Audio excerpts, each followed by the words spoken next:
I've got something to tell you, but I don't want other people to hear. I can tell you, you'll give me a fair hearing, but if I say this in public, I think I might get sectioned. People will think I'm mad. So we've got to go somewhere remote where other people can't hear us talking.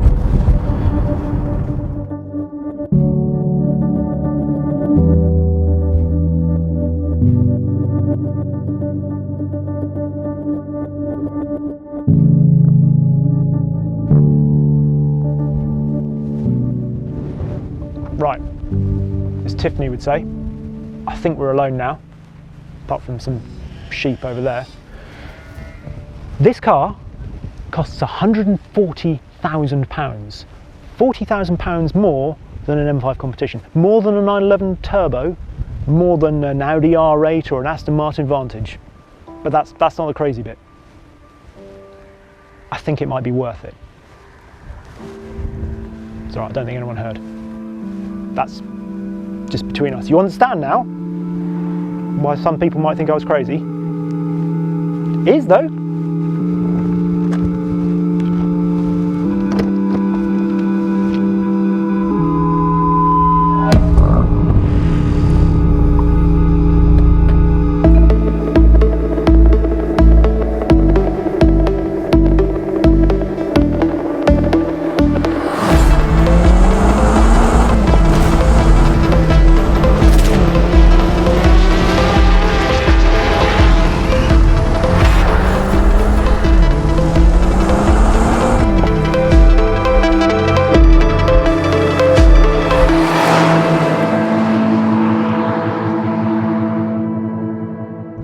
So what makes this car special? Well, you might have seen the headline figure of this being the most powerful BMW road car ever produced, with 626 brake horsepower.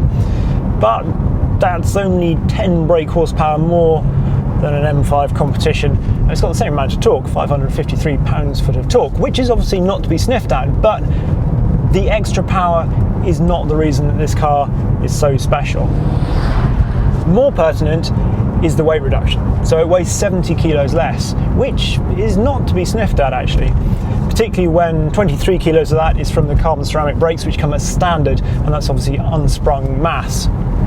We've also got the big carbon bonnet, so that removes quite a lot of mass from over the nose as well. We've also got a bit of carbon splitter, that carbon sort of lip on the boot lid, carbon rear diffuser, in addition to the carbon roof, which is obviously already part of the M5 package. Then there are the dampers, which have come from the M8 Grand Coupe and then been tuned specifically for this M5 CS. And when you put all of that together, it's just magic. It is absolutely fabulous, this car. And it's not something that is just brilliant on a track, where you can decouple the front drive shafts and go sideways to your heart's content. I haven't driven this on track. I'd love to, but it feels really special on the road. And then it goes one stage further, and I think this is the mark of a truly great car. It feels special on the road at any speed. You do not have to be going quickly to feel that this is shot through with M Division magic. You get into this first thing in the morning, pottering through town, and the steering, there's a lucidity to it. It's something that the best BMWs have always done. And this is one of the best BMWs. It just has a lovely clarity to it, but also a sort of lightness that makes the whole car feel precise but agile, really agile. And having fantastic steering, you can tell that it's really good steering, because this is a big car and these are really quite narrow roads, but it doesn't feel big.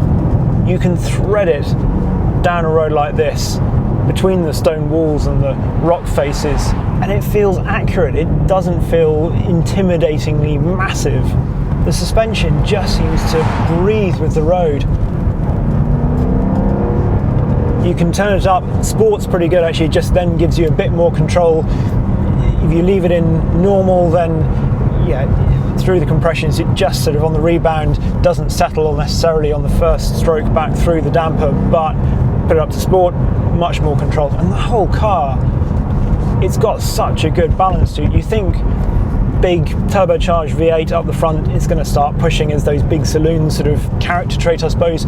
This just turns in, and the harder you push it, the more it seems to happily rotate into a corner.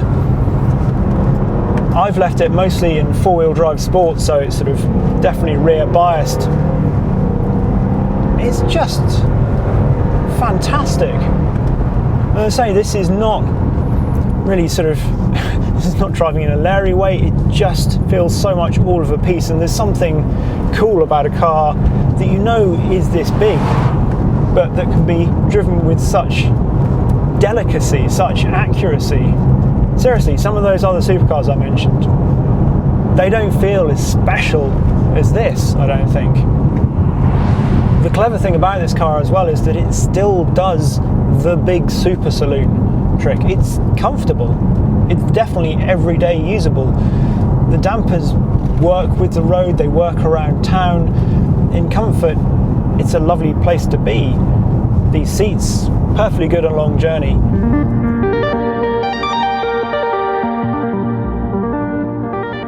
Now, there is something else about the CS that I haven't mentioned yet, and to be honest, it's something so fabulous that this alone might make it worth £140,000.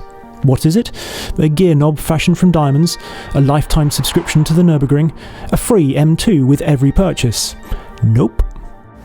It's got yellow lights, and that's just cool, isn't it? It makes you think of the GT cars at Le Mans. It also makes me think of old French cars, because from about the mid-1930s, all French cars had yellow lights. As far as I can tell, nobody is exactly sure why, but one theory is that it was a request from the French military, who wanted to be able to tell French cars from foreign vehicles if the country was invaded, which it was.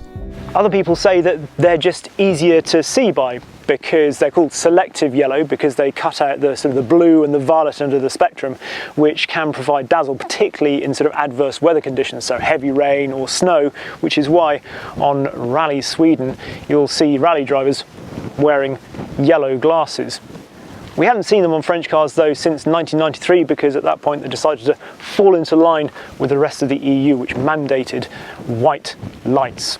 How can this get away with it? Well, these only come on when you unlock the car, or when you've got the headlights on full or dipped beam. So there we go. Whilst we're out here, we should probably have a quick sort of mention of the other sort of M5 CS specific bits, namely these gold bronze sections. I'm not quite sure about the grille being that. It sort of reminds me a bit of it's been sort of drinking a cappuccino or something and forgotten to wipe its face. But I do like these wheels and these accents down here. There's also some very gold exhaust tips. They're so gold, I don't think you can call them gold bronze, they're just gold. There are also some very CS bits inside.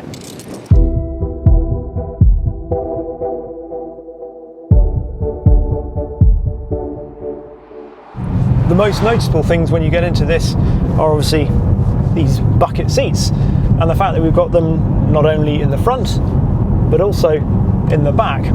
There is a downside to the ones in the back, I have to say, and that's that, well, they don't fold forwards. So if, like me, you like carrying a bicycle around, it's a bit trickier. And the boot is cavernous, but it's definitely a downside to the M5 CS, I think, on the practicality level. And this has to be, you want it to be practical, given that it's, well, this big. Other bits in here, well, obviously we've got this lovely Alcantara wheel. I like the way they do these sort of perforations here, so you see the red poking through. And then we've got the carbon paddles here, which you might recognise as well as these seats from the new M3. In fact, there is quite a lot shared with the new M3 when you look around, and that's not a small saloon car these days, is it? Which rather begs the question, shouldn't you just buy an M3 for about half the money? Well, no, there are certainly still some things about this that I think set it apart. For a start, the power to weight ratio is definitely better in this. It's nearly 345 brake horsepower per tonne as opposed to 295 for for the M3. Thank the fact that this only weighs 95 kilos more, about 45 kilos more if you're comparing the all-wheel drive version of the M3 to this, which is obviously more apples with apples, isn't it? And then there's the fact that this does look cooler, I think. You know, it hasn't got the big grille, it's not the prettiest grille, but it's not the big grille of the M3. And I do have a soft spot for the M5. This car makes me think of one of my favourite pieces of car cinematography of all time, that little short film directed by Guy Ritchie starring Clive Owen and Madonna called The Star, and it has an E39 M5 in it, and it's just so cool. This car reminds me of that. Things I don't like about this: the sound of the engine. It's not great. It's gruff, grumbly, but there's not a great deal of character to it.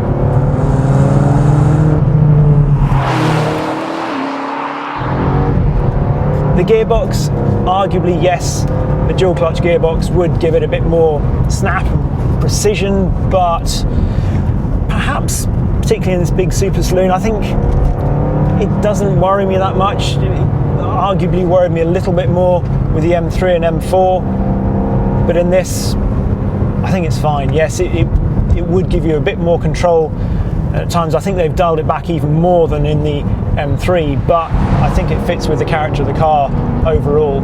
Steering, you've got two options. I like comfort, actually, as I said before, for that sort of lightness, almost a little bit of slackness in it. But then when you're going quicker, I think sport does work just to give you a bit more weighting and confidence, perhaps. The way this changes direction is extraordinary. We're on a P0 Corsa tyre. My word, we got some grip. And the thing is, the more you push it, the more you expect to start to feel the weight. And yes, I suppose you can feel it, but only in that sort of nice way of just being able to use it.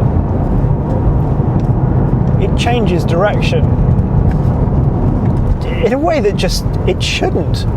Not for an M5, not for a car this big, not for a big super saloon. Points like this, you think you're going to have to wait for it, and you just don't. It's just there, and it's precise in the corner. Little changes of direction as well. And although it might not sound great, there's no doubting the effectiveness of this engine. It's so responsive. 0 to 62 in 3 seconds. 3 seconds. This is such a special thing. It's so good. It shouldn't work on a road like this, but it does. I think the fact that this car is a CS really does mean something now. Obviously we had the E46 M3 CS, but it's really since the F80 CS, that M3 and M4 CS, that the badge has taken on this real kudos. At the time, I don't think it did. I think we thought, wow, that's expensive for an M3 or M4, and they don't appear to have done very much. But looking back on it, the decision to go with the smaller front wheels, to have that stagger, the way it drove, it was the one to have. Then we had the M2 CS, and again, it's too expensive, but the more we drove it, we realised just how good it was. Yes, it makes an M2 competition look really good value for money, but if money's no object, then that M2 CS, it's the one to have. It's just awesome. And it's the same with this. The CS badge is seriously desirable. As you can tell, I'm more than a little in love with this car. And I think I know how to justify it. You just have to think of it as a supercar, with all the attendant performance and feedback, but without the looks. The M5 CS is a supercar for people that don't like the image of supercars.